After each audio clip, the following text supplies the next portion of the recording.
Welcome to my channel, Knit and Travel with Calypso. I'm Calypso and I'm really happy that you found the way to my channel.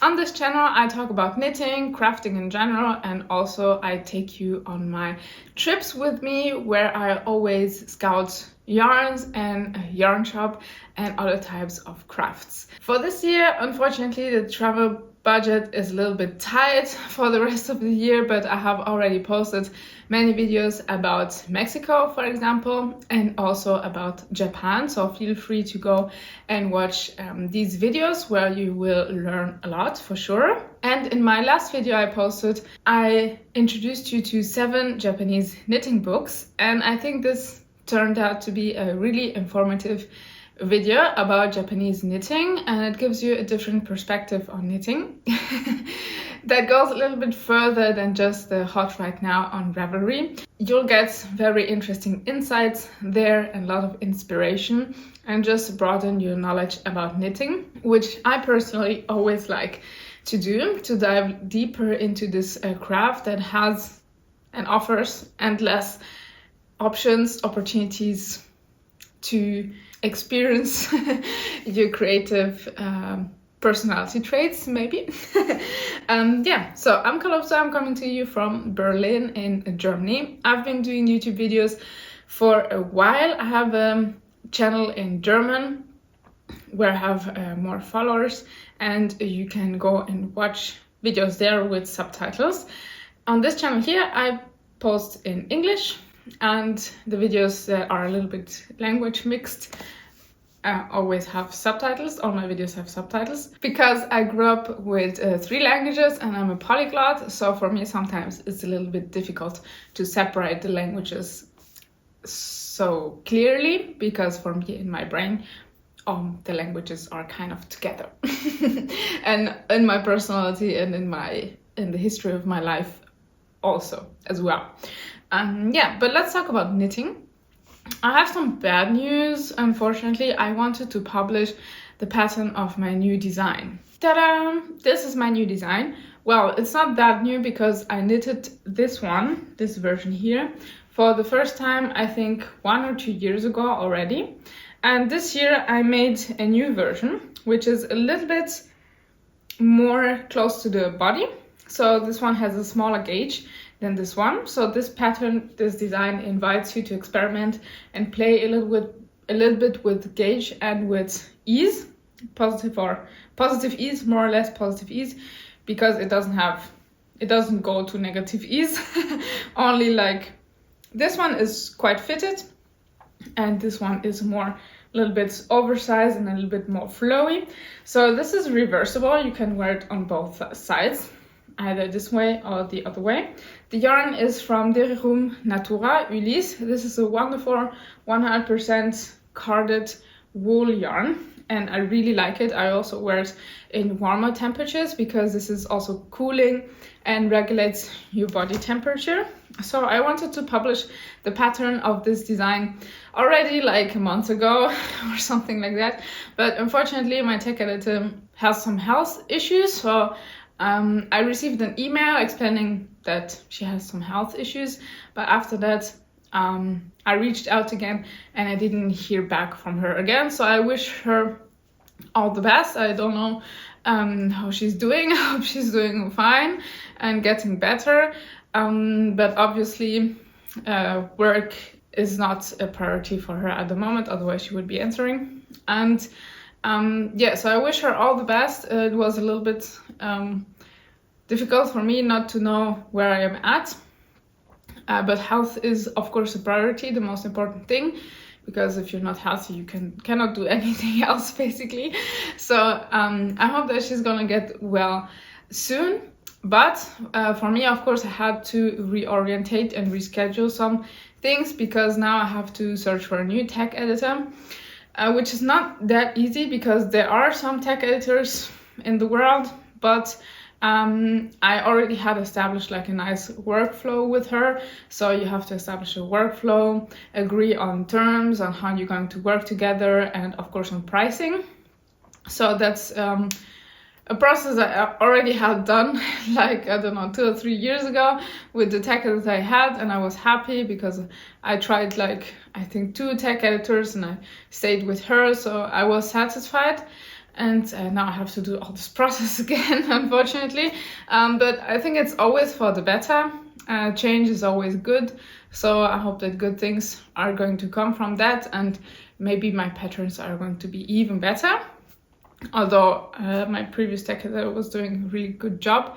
I'm not mentioning her because, yeah, I don't know how she's doing. I don't want to harm her reputation, because of course, if it's like for health issues, then I'm not interested in harming her reputation or anything like that. So I'm just looking for a new tech editor. If you happen to be a tech editor, then you can send me an email or reach out on Instagram or write a comment here and get in touch somehow or via Ravelry. So this pattern, I have to postpone it. I finished writing it, and yes, we had already agreed on on the tech editing with my previous tech editor, and then I didn't hear back from her. So now I have to start over, and it doesn't really make sense to publish rather spring summer pattern in August. So I will publish this next year. Unfortunately, it has to wait. It really broke my heart. I had to process this change in my head for a few days and decide that I have to postpone this. Yeah, but that's the business when you don't do everything on your own, or when you want to achieve certain quality standards. I think it's very important to tech edit my patterns, and I want the grading to be properly done. And this is something that for me is very time consuming and I cannot do. And also I think it's very good if a second person double checks your patterns for quality and quality standard reasons. So that's something that I cannot do. So I depend on other people, and yeah, so things happen like this sometimes. When you depend on other people, you cannot plan everything according to your personal schedule or timeline. But I'm really happy about how this turned out. I really love this design. I wear this a lot. This is just super cute. It's easy to make. It's bottom up in one piece. Then you join here in the front with this fake bottom band here. And you can learn with this shirt many techniques, and at the same time it's really accessible for beginners, because the intarsia here is easy to make. You only cross the colors at one place in the whole design, and here you join at the end when you do the finishings. And the sleeves are satin sleeves, so you pick up the stitches and knit them top down. So I think that you learn many really good tricks. Also, for example, 3 needle bind off here at the top, Italian bind off, Italian cast on. So this shirt is rather easy to make. I think it's an eye catcher for sure. I find that this is an eye catcher. And at the same time, yeah, it's not very difficult to make, but it's not boring. So if you're a little bit more advanced, it's also very interesting. So you'll have to wait. I think I'll publish this as soon as I can in February then, probably. So you can start knitting and have it finished by April when spring starts to come. Already thinking about 2027, although, yeah, I mean, half of this year is already gone, so it's really fast.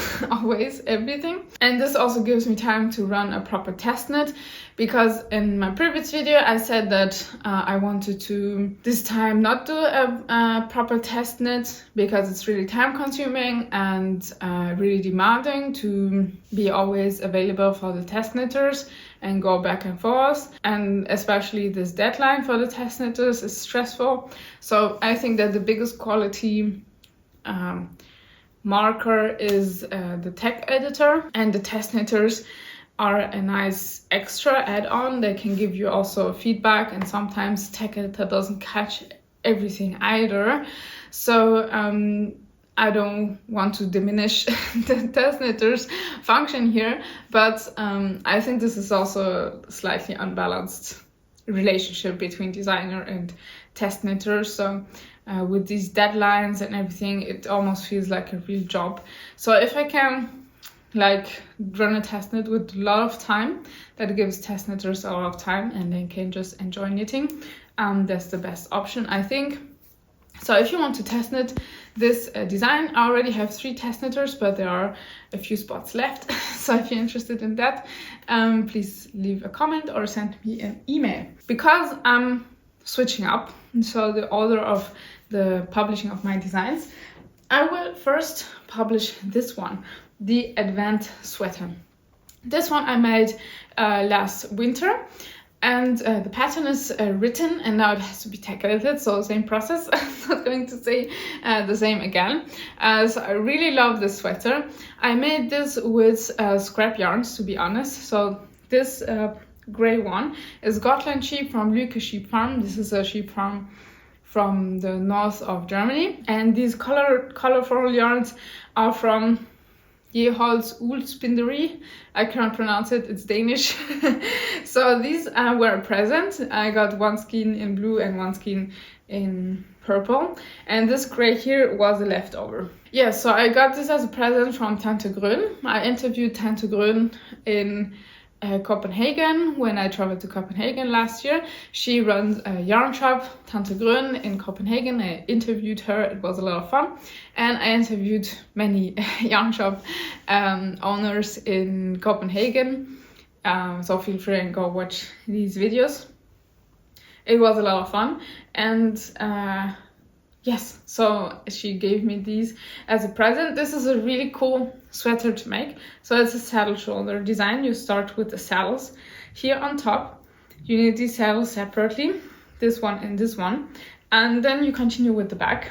So you pick up stitches at the edges of the saddles, and then you do backward loop cast on here. And at the back, you do some short rows here for the shoulders. And at the back, do some increases for the armholes. And in the front is basically the same, but here you join a little bit later because of course you want the neck in the front to be lower than on the back. Yeah, so this is, I think, the most tricky part to make is the shoulder part. Like in most knitting designs, patterns is like the part where you have movement, a lot of movement in different directions, where it's most difficult to work around that and to make a well-fitting garment that, yeah, just plays along with your movement. So I think this is a real success. Like the top here fits really well, and then it's really easy to make. So the sleeves are also satin sleeves from top down. So as you can notice, I like these type of sleeves that are where you pick up stitches and knit from the top down. So these designs, this one and this one, they have absolutely no seams. Everything is knitted, no seaming to do here, only 3 needle binds off and picking up stitches. So if you don't like seaming, that's a perfect project for you. And then the rest is just plain stockinette stitch with some decreases for the sleeves. And here I did some shaping, but by changing the needle size of the body. So I changed the needle size to achieve some shaping. And what I like, a nice detail here is the double color. So this here has 2 layers, and yeah, I think that's a really nice and fun detail. I used the gray one here, but you can of course use the purple one. I just thought that the purple would maybe shine through a little bit the blue of the ribbing, but probably not. But I think that it's better with the gray, and also I had almost nothing left of the colored skin, so it was really on the gram exactly enough for my size. So this is a really cool color, and it's very easy to make, but it's very effective, and yeah, it looks really cool. So this is the design that I'm gonna publish first, hopefully in September, October, so that you can make it for Christmas maybe. And yeah, in the beginning I was thinking about adding here some color work, but fortunately I didn't do that because I just didn't have enough yarn, because color work like stranded color work is really yarn consuming. Intarsia not that much, but yeah. So fortunately I didn't do that. But if you want to put some motifs here, feel free to do that. I would be interested in seeing the results if you wish to alter this a little bit. Yeah, so that's a really cool sweater. And my favorite knitting friend also knitted along, and we did almost one reel or one short every day last year in the Advent season, so in the whole December, where we showed a progress, and we also explained how we make the sweaters. It's not a proper tutorial because I don't go into detail and show in detail exactly how I do things, but I explain a lot. And if you have the pattern, or if you're very advanced knitter, I think that you could simply just watch all the videos in the playlist and just make it. I think that would be totally possible in this size at least, or you have to calculate your own size. If you're an advanced knitter, I think that's totally feasible. If you're less adventurous, you might first wait for the pattern and then use the reels, the shorts on YouTube, it's called shorts, to help you make this sweater. The shorts are in German, but you can watch with subtitles as always. So you'll find them on my German knitting channel. Next, I have one finished project. It's this sweater here. I finished it just yesterday. That's the Carlisle Sweater. I'm super happy about this. I haven't blocked it yet because I finished it yesterday, obviously. So, and I'm not sure I'm going to block it. I feel that some sweaters that are like pure wool like this, so with some it totally makes sense to block them, but others I feel that they already have so much life in them that I don't feel the need to block them. So I'm going to, this one is already, yeah, it just looks good like this. So I haven't worn it. I have to try it on. Maybe I'll post some pictures on Instagram, do some cute photo shoot with my new sweater.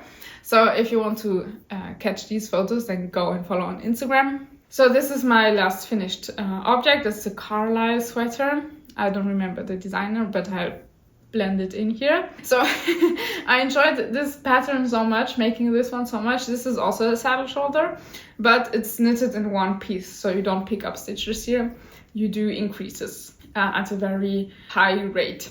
So this is a really cool pattern to make if you want to do saddle shoulder for the first time. It's a different kind of saddle shoulder than this one. So I think both are good options to make saddle shoulder. But what I wanted to say more specifically, both designs, this one and this one, are very good saddle shoulder options if you're doing it for the first time. The colors here and the cuffs and here on the bottom everything is double layered and then knitted together here. I have some yarn left, probably 100 gram. I have no idea what I'm going to do with that. So if you have a few ideas, let me know, write them in the comments. Because this here is also already closed at the neck. It's already very warm, so I don't feel that I need a scarf or anything with that to combine. And I don't like the idea of a hat with this. So yeah, I'm really happy that I finished this one. I started knitting this in February, so it took me like 4 or 5 months to make, almost 6 months. But it's totally fine because I made this the Intarsia Moonrise t-shirt at the same time, and I did other stuff. So it's totally fine.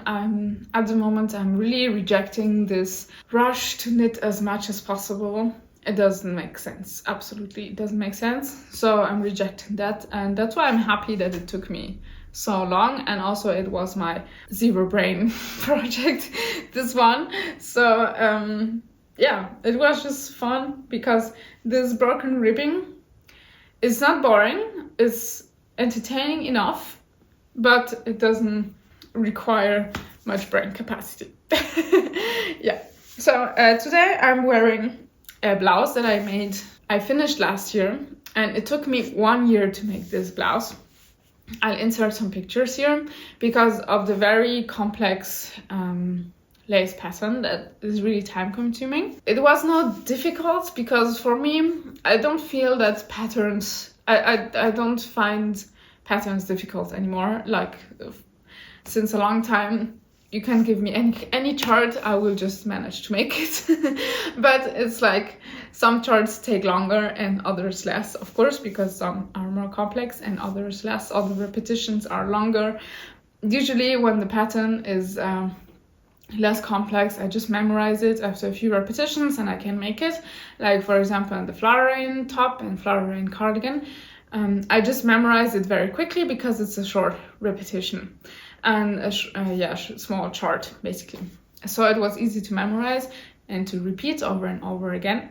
With this one, it was bigger chart, more complicated to memorize. So I could memorize it basically. And I always had to have the chart close. So it took a while to make this, but I'm really happy with this.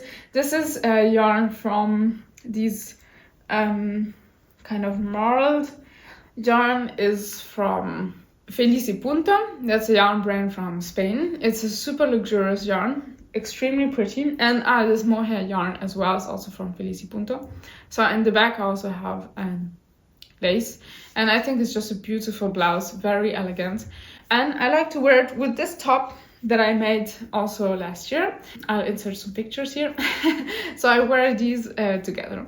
This is from Isaga Yarns. This is a linen yarn. So this is how I wear it, this blouse with this top underneath. Or yesterday I was wearing a white dress with this blouse on top. So these are projects that I just improvised. So this top, I made it because I needed a quick project to make at the end of the summer last year, but something I wanted to finish before a trip.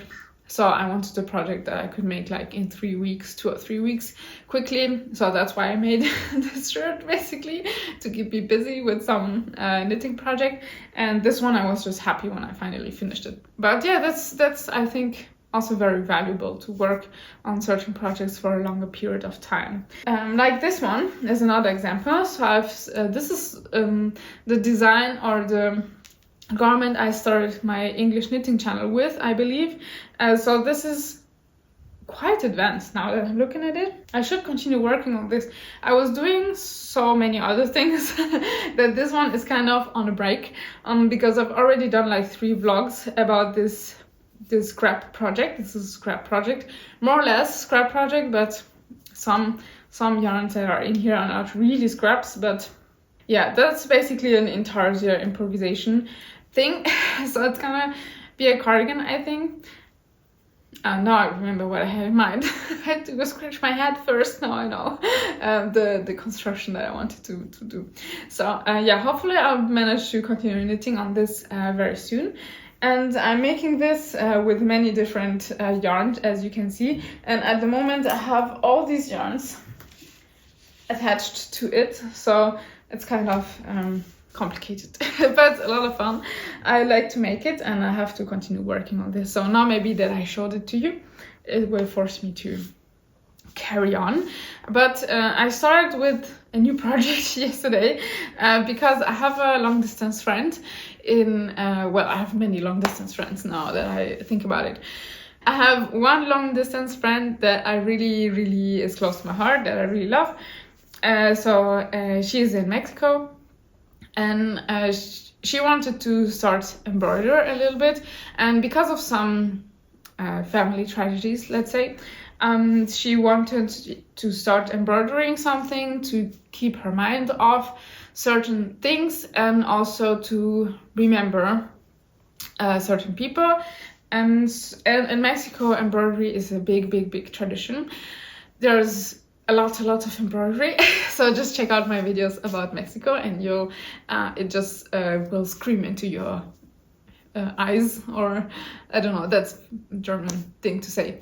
Yeah, but you'll notice right away that embroidery is a big thing in Mexico. So we decided we wanted to embroider something, also to keep in touch. So that's really cute because I think before the time of internet, people used to write letters. So in Germany we have Brieffreund, And I remember in school to learn a language in, I don't know which language, but I think in our English class, we had the Brieffreund. So we used to write letters with, so we got a friend, basically our teacher found our English teacher found a class in England, I believe, of like another teacher, a German teacher in England, who would teach German, and she was teaching us English. So we would do like an exchange, and we will get a Brieffreund, so a letter friend, and write letters back and forth. So that was really cool. I also had that in my Italian class, but we ended up meeting the girl, my fellow student, and we ended up meeting because we did a school trip to Italy. So but before we met, we wrote letters to each other. So I was writing in Italian and she was writing in German. So we have this Brieffreund, like letter friend, but this doesn't really exist anymore, I think, because of the internet. So there's other ways to communicate, of course. It's just a nostalgic thing. But we thought we could do something similar to keep in touch, because I think that it's much easier to forget to write someone or to keep in touch when you kind of feel that you're connected, because you see the other person posting stuff on Instagram, for example. So you think that you're in touch, but you're not really talking.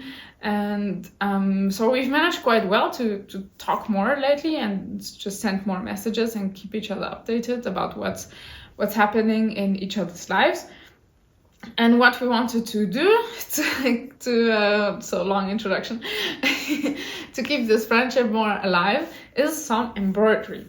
So she wanted to start embroidering for the first time. I have already plenty of, not plenty, but yeah, some embroidery experience. I haven't embroidered in a long time. I embroidered a lot when I was a teenager, and I still have the pieces.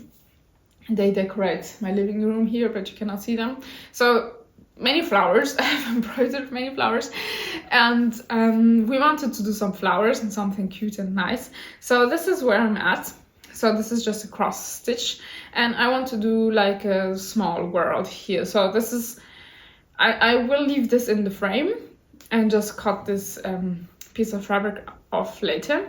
So yesterday I did this flower and I found it really addictive. So I was in a Zoom meeting, listening to a seminar, and when I listen to a seminar for work and I don't have to do anything, then I'm just not listening. I need something to do with my hands, because I don't need to take notes, because you get the presentation, all the information is online anyways, so it's not necessary to take notes, but I need to do something with my hands to be able to focus, because otherwise I'll just start doing something else and not focus at all. So I not listen to it at all, and then 1 hour later I'm like, oh, I participated, but not really, so I don't remember what they were talking about, and then just nonsense. Yeah, so I started this yesterday during the 1.5 hour online meeting. I finished the flower in the evening, so I wasn't that fast, but it's kind of quick.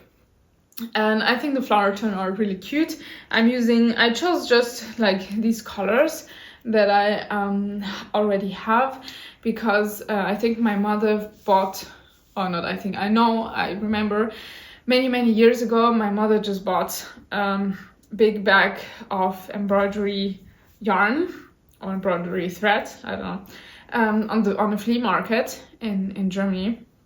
So I have many colors. It's really cool. I can just like spread them on the floor and pick some colors and show them and use them. So I did this flower, and I think this will be like the flower in the sky. So kind of sun and the flower at the same time. And I want to do like a small world here. I want to put some grass here and maybe some cute houses, and also a nopal. So the nopal is a very typical Mexican cactus that we eat, and I love this. It's my favorite food, I think, but we don't really have it here, or we don't have it in Germany. So we wanted to inspire a little bit from Mexican embroidery. So if you're interested in Mexican embroidery, then I recommend this book.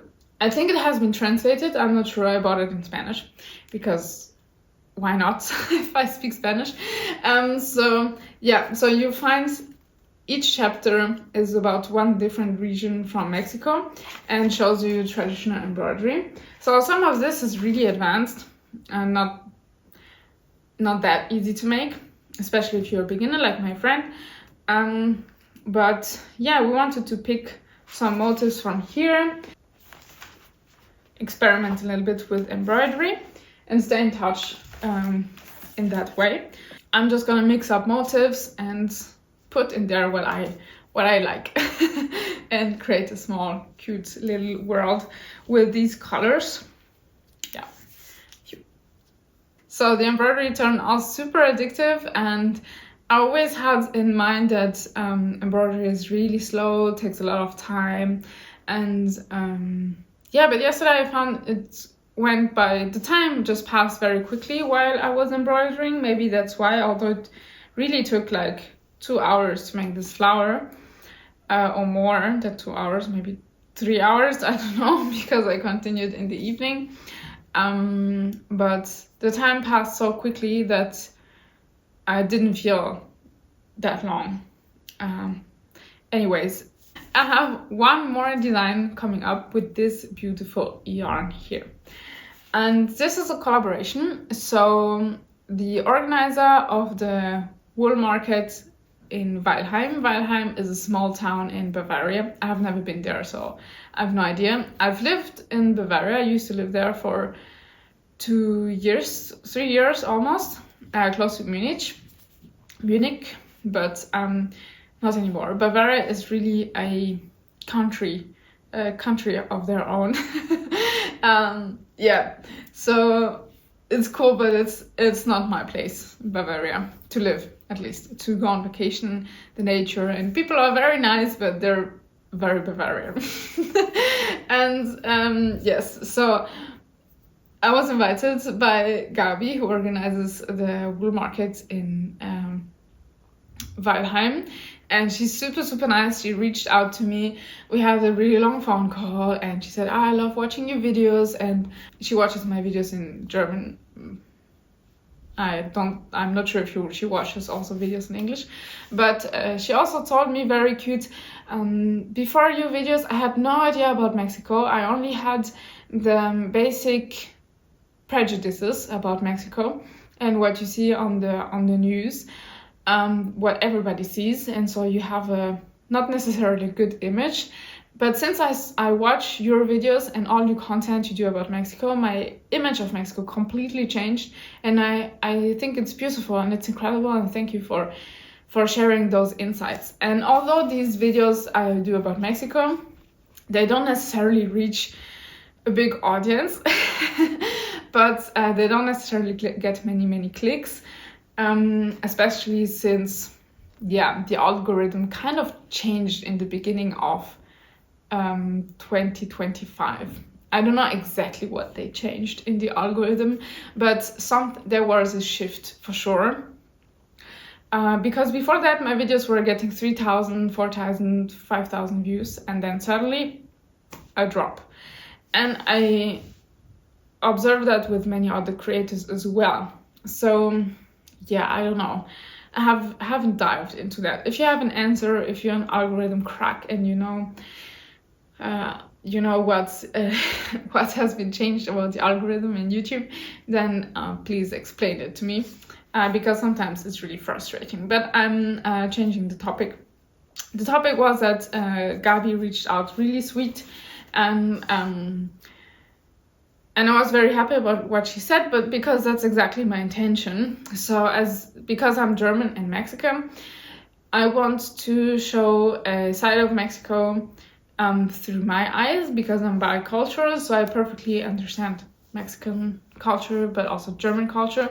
And so I give an insight into Mexico in a way that other peoples cannot do because they don't have the same heritage as me. And that's something that is important to do for me and is successful. Maybe not in the sense that it's reaching many people, but in the sense that the people that are reached by this information or by these images and the live that I show in Mexico, so the people that watch that, they have a different perspective, and that's what I wanted to reach. And that's my goal. So I'm really happy about that I'm giving you impulses and breaking stereotypes and breaking prejudices, even if it's only on a small scale. And maybe that's because, maybe that's why the algorithm is not pushing these videos too much, because I'm not doing like the drama clickbait content. I'm doing like real authentic content and interviewing people, mainly crafters from Mexico that do embroidery, do traditional clothes, and so that's not dramatic. That's more like maybe documentary, real. It's just real. It's not, there's no drama. So maybe that's why it's not. So maybe that's why it's not getting as many clicks. But never mind, that's not the topic. The topic is this beautiful yarn from Frau Wöllfchen. So she's a hand dyer here in Germany. I don't know where she's located, to be honest. The chance to choose it. So at the Wollmarkt in Weilheim, there are going to be many vendors. And Gabi told me, just choose some yarn from one of these vendors. So I was like, wow, this is a lot of choice. And I really went through the list systematically. I think I clicked on all the websites of all the vendors from this Wollmarkt, because I really wanted to look at almost all the yarns that were available to me. And so it was a really strong competition. And it was a big challenge to get selected. So Frau Wöllfchen got selected. Congratulations. No, I'm joking. I mean, her yarn is just beautiful, and this is a blend of Carlisle 75% and 25% of tencel, because she wants to be more ecologic and more sustainable. She just introduced the tencel into her yarns, and I think that's really great. The yarn is super shiny. It's called Corten DK, so it's a DK weight. Corten because Carlisle and tencel merged give the word Corten. It's not very fancy, but it's a technical name. So Frau Wöllfchen, her name is apparently Heike Diel. It's written here. She's located in Dornbirkheim, but I have no idea what that is. So that's the yarn that I chose. And I must say that I left my comfort zone here because I'm not a big green fan. But I already have a lot of blue in my wardrobe. So I wanted to do something a little bit different. And this is going to be for the next Wollmarkt, which is going to take place on the 1st of May, on the weekend of the 1st of May 2027. So I'm on time. I will start imagining something in the next weeks, start swatching a little bit, testing the yarn, and I already have some ideas of what I want to do, but this color is very strong, and it's not necessarily a spring color. It's rather an autumn color, to be honest. And maybe I can open one for the very first time. So it's a very strong color, very shiny, very shiny, extremely pretty, very soft, the yarn, so it's just like a dream. And I wonder how this is going to knit up, and have to be really smart, because I want to make a design that people will knit around April, May. So the color is rather dark and not very springish. So I have to be smart how I'm going to design this, because it has to be a design that is suitable for this for the season, April, May, summer, so spring, summer, but with a color that is really, really saturated and very, very strong, and not necessarily like a nice light pink that is easy it's for a spring summer season, if you know what I mean. So this is the first time I opened this. It's super soft. I'm really looking forward to casting on something. At least start with a nice swatch, and see where my imagination takes me. So yeah, that's what I'm doing at the moment, basically. That's what I'm working on. Now I'm gonna start editing this video and post it. So I hope you enjoyed it, and see you in the next video. Bye!